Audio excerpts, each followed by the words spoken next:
Okay, this is the second video in chapter 10. I'm picking back up. I'm building on the first video, which was about Lewis structures. I'm going to continue to talk about Lewis structures in this video. Now, I'm just going to pull back up the one that we had just worked on previously.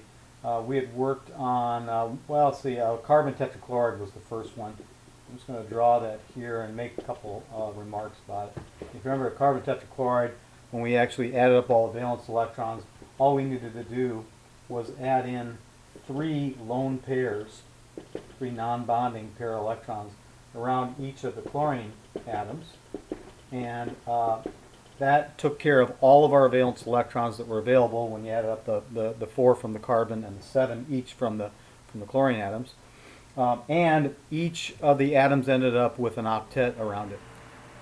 Couldn't be more perfect. This is one of the easier ones. What you'll see when we get to and when we start talking about some of the other compounds, however, is that it's not always as easy as that. Sometimes there's a step where you need to actually evaluate the structure you came up with to decide if it's a good one, a stable one. I think that actually some of the text calls it a valid Lewis structure. But it turns out some are more valid than others, and there's kind of there's shades of gray in there in terms of determining or kind of assessing whether or not a Lewis structure that you come up with is a good one or not, a valid one. I'm going to throw some other examples up here to kind of show that. The other thing, another comment I want to make about this is that in this example and also in the ammonia example, all we ended up, each of the bonds were just single pairs of electrons. And here in this case, carbon has a single bond or a bond order of 1, like we talked about in the previous chapter, to each of the 4 chlorine atoms. In some molecules, that's not the case, and therefore you have to actually kind of do another step. It becomes kind of obvious, though, when you follow along with this Lewis structure technique, because at some point when you say, okay, let's see if we have an octet around each atom, you'll find I don't, and now I have to do something. And sometimes that means to change one of the lone pair electrons into a bonding pair. So let's work on an example there. The next example I'll do there, a really simple one, is carbon dioxide. Okay, so again, let's do carbon dioxide the legitimate way from Lewis, a Lewis structure technique. The least electronegative is carbon, so we'll put that in the middle. And we have 2 oxygens, which we'll put around it. Okay, and then let's count up our valence electrons. Carbon has 4.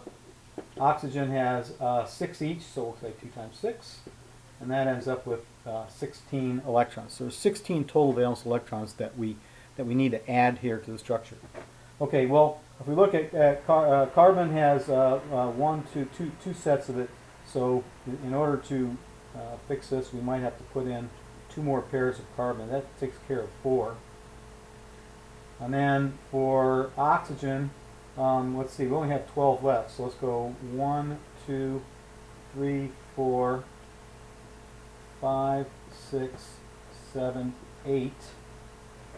Okay, and we only have 4 left, right?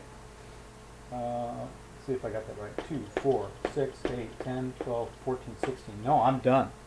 That's 16 electrons. That's all we have is 16.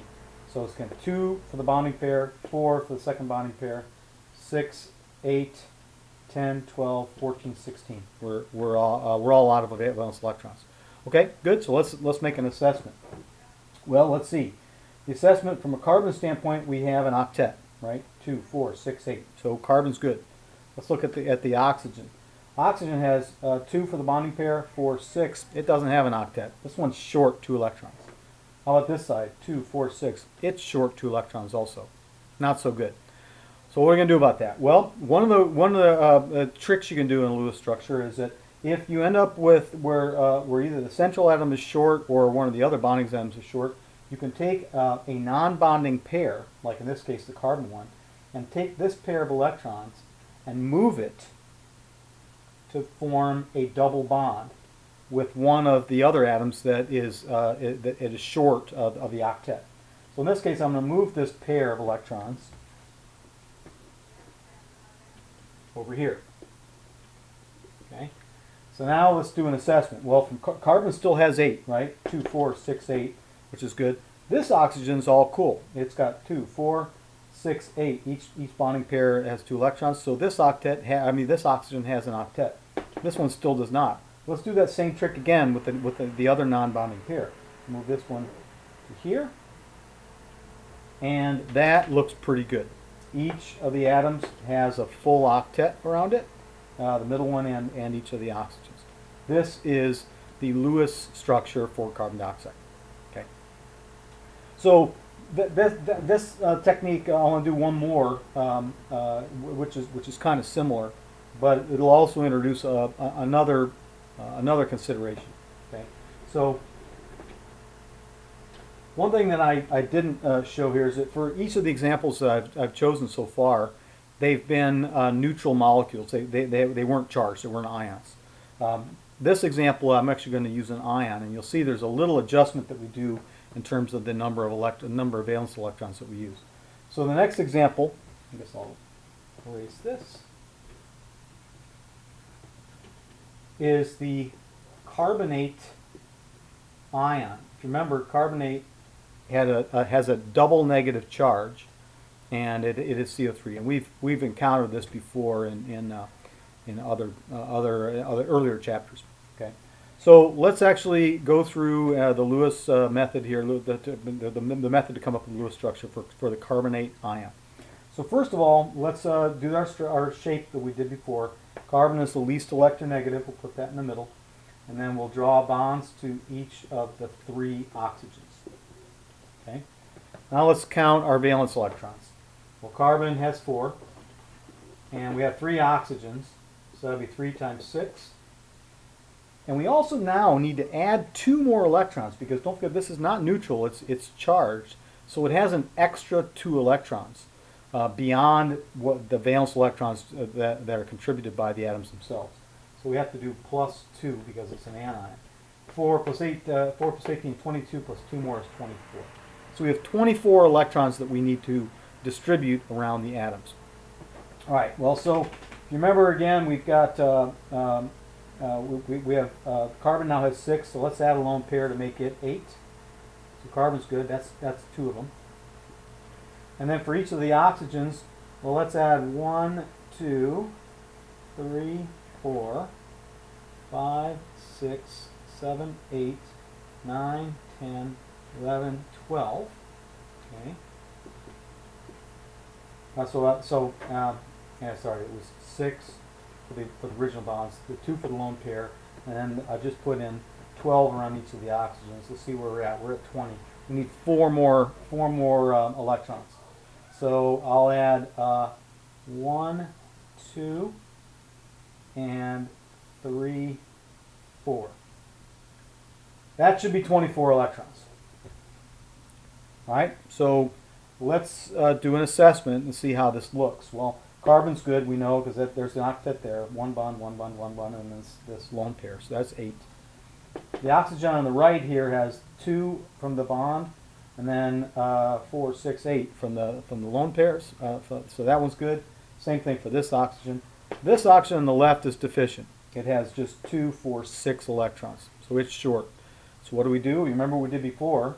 We take this lone pair and we move it to become a double bond, and we end up with a shape that looks like this. Now when we do an assessment of using the octet rule, everything checks out. There's still 8 from the carbon because there's 2, 4, 6, 8, and then each of the oxygens also has 8. Now the way we depict this, so this is the stable Lewis structure. The way we depict the Lewis structure for an ion is you take the entire diagram that you did and you put 2 minus or double minus at the top. So the answer for the Lewis structure for the carbonate anion is this. Okay. Now, there's one more concept that I want to introduce here, and that is it's something called resonance structures. Now, this is I'm going to use this carbonate example to demonstrate what I mean by resonance. Is that sometimes when you draw these Lewis structures, you'll find that there are more than one different structure to represent the molecule, or in this case the ion. For example, we just happen to choose the left oxygen to have the double bond, but it would have been just as valid to draw it like this.